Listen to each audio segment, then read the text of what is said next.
What's up, legends? It is time for another installment of Friday Q&A. I hope you've all had a fantastic week. As always, thank you so much for this week's questions. If you have questions you would like me to answer, put them in the comment section below. There's also links in the video description to some free stuff. You can grab some of my free IRs and links to the music I make with Ragdoll, as well as a link to my Patreon if you want to support the channel. But we're not here to do that. We're here to talk about your questions. And a bunch of people asked last week, what's a Dorkosaurus? Like, is that some kind of unknown Australian dinosaur? That was just a spur of the moment kind of quip. You know, we were talking about wearing your guitar up really high if you want to make that transition from sitting down and playing to standing up and playing. So, you know, some people reckon that kind of looks dorky. So dorky, Dorkosaurus. I don't know. It's fun to play with words sometimes. That's what a Dorkosaurus is. And, you know, I'm a Dorkosaurus. You can be a Dorkosaurus too.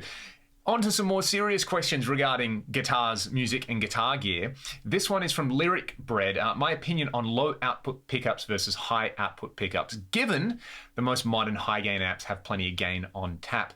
I think we're at the stage now where you just choose pickups for character. You know, in the mid to late 70s when pickups like the Super Distortion were coming out, often you didn't have things like boost pedals or, you know, multiple gain stages cascaded together in amps. And I'm guessing there just wasn't a lot of the know-how with that stuff either. So you're just kind of tied to, well, you know, you plug your guitar into, I don't know, some kind of primitive distortion pedal or a fuzz or a, you know, if we're talking about the mid 70s, tube screamers weren't out by then. So mostly you just plugged into an amp and turned everything up. And if you wanted more output, you modded your guitar to do it. So that certainly makes sense. And I think high output pickups like Super Distortions, you know, the Duncan Distortion is another one. The, what's another high output pickup that I like the sound of? The Bill Lawrence L500s, you know, they have a real character about them, and you definitely get different results to plugging one of those into an amp with less gain than, say, like a PAF style pickup into an amp with high gain.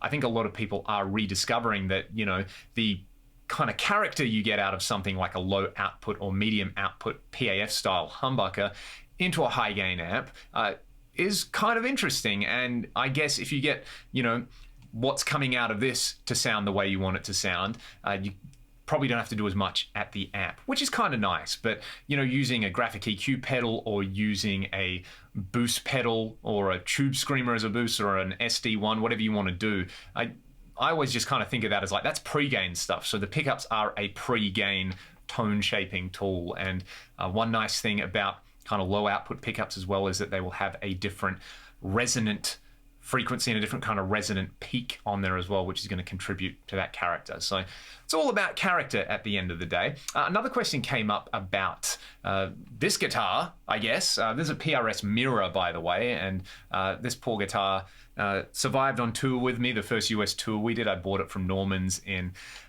LA. And then, you know, a couple of years later, I snapped the neck right off, and Tim at MT Guitars managed to rescue this guitar for me. So shout out to Tim for his amazing work on that. But the bridge on this guitar and my single cut and my McCarty, let's get right in there. You know, they're those PRS rat tail bridges, and I find they intone surprisingly well. I haven't messed with this guitar, and I use it with 10 to 52s in drop C now, and, you know, it intones pretty well. And like, for the Ragdoll stuff, I have to play a lot of chords like this.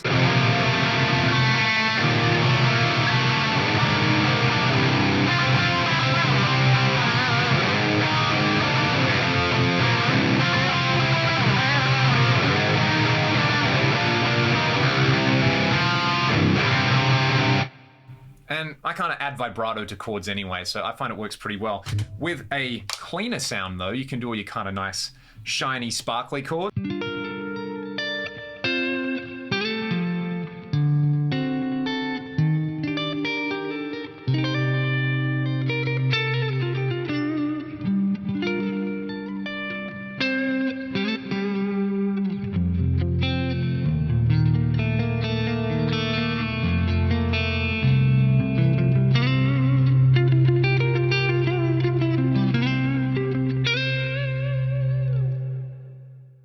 holds up pretty well. I was very skeptical of that bridge when I bought this guitar. That was one thing that made me think, maybe I don't want to buy that. I want an adjustable bridge. And I've had it for close to 10 years now, and it's been awesome. So yeah, I think PRS kind of nailed it in that regard. Alrighty. Let's have a look at some more questions. The little acoustic thing I played, my budget Al Di Meola, that is a song called Mediterranean Sundance. And if you don't have the Al Di Meola, John McLaughlin, Paco de Lucia, guitar trio, Friday Night in San Francisco, that is one of the greatest guitar albums ever recorded. That's my listening recommendation for this week. Go and do yourself a favor and check that one out. And especially Mediterranean Sundance. It's so good. So good. This one's from Sean Page. It would be really cool to hear a ragdoll tune acoustic. I have posted a few videos that Ryan and I did running some of our songs acoustic. We've done a lot of acoustic gigs over the year. In fact, the second last gig we did pre-pandemic was as an acoustic trio opening for Kip Winger in Melbourne, and that went really, really well. That was a whole lot of fun. So we put a whole lot of work into getting our acoustic trio act down. Like Cam was playing with one of those Roland SPDS units, so really compact, basic sample pad drum kit, and I was loving the way it sounded. And then, as things tend to happen, the kind of world changes, and we haven't done a gig like that since. But I really want to bust that format out again, especially when it gets to summer here. If we're able to do that, it would be awesome. This one is from Mario Draby. Have I tried Splawn Amps Diesel VH4? So I'm guessing that's two separate questions. I have not tried a real Diesel VH4 in the flesh, but I have tried some Splawn amps. In fact, a lot of Back to Zero has the Splawn Nitro on it. I can't remember which track, but I remember there was at least a couple of songs where we used a Boogie Dual Rectifier boosted with an Anarchy Audio clone, the workhorse, and that was quad-tracked with the Splawn Nitro using an Amp Tweaker type drive, and that was an awesome combination. I've got a demo video with the Nitro up on this channel because it belongs to friend of the channel, Troy Nababan. Alrighty, let's move on. This one is from Tim. Godin guitars. Yeah, I've played a few Godins. I feel like this has popped up again. They're like multi-act, the nylon acoustic thing with a GK looks like a pretty amazing thing. I really want to try one of them. And Tim, I hope you're doing well, mate. Shout out. I always look forward to seeing your comments and questions on the channel. All righty. And a few people pointed out that acoustic guitar through the Axe effects is amazing as well. And I should probably do a video on that. Maybe I can borrow a nice acoustic mic from somebody. Troy, can I borrow your mics? Let's do a video. All righty. Let's see, where are we at? Maybe I can kind of noodle around and what was I playing before? I've got a clean sound. There's a really cool thing to do if you're in drop C. You know how you can play a one-fingered power chord? You just do one-fingered power chord and you hit the open G string. Well, I'm in drop C, so it'd be the open F string, but G string sounds kind of more appropriate, doesn't it? So you just do this.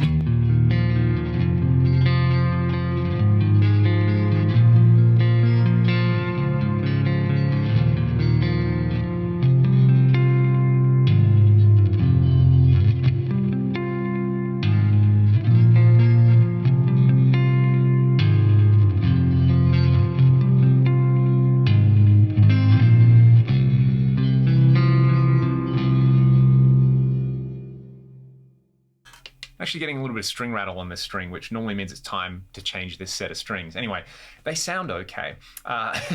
Where are we at? Pat Thrall. Yeah, again, I think I mentioned Pat last week, but I was talking to my dad during the week, and I think somebody pointed out that they had the Pat Thrall like guitar method or whatever. There was like a little book with a record, and he actually had that. That was one of the first things he had when he was starting playing guitar. So that's a nice little tie-in right there. This one's from Enam Khan. How does Richie Kotzen manage to play heavy music without a pick? It is a question as old as time, isn't it? I'm going to go to a lead sound here. Whoa, that was a fun sound. Obviously the reverb was loaded up.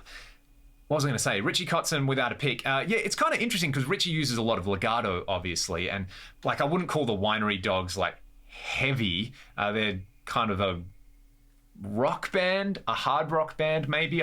They're not like heavy like metal. I think so much of the sound of like you know, modern metal guitar is obviously the percussive stuff you can do with a pick, but then look at players like, you know, look at Kotzen, look at somebody like Charlie Robbins, the way he uses a thump technique and left-hand hammer-ons. Great player, by the way. You should check out his new album. It's pretty fantastic. So yeah, you have the whole kind of like thump thing where people aren't using picks, and it sounds pretty amazing. But yeah, you can practice a lot of kind of legato stuff just using your thumb and your forefinger, and it kind of works well. And I think that's what Richie does. So incoming bad Richie Kotzen impression.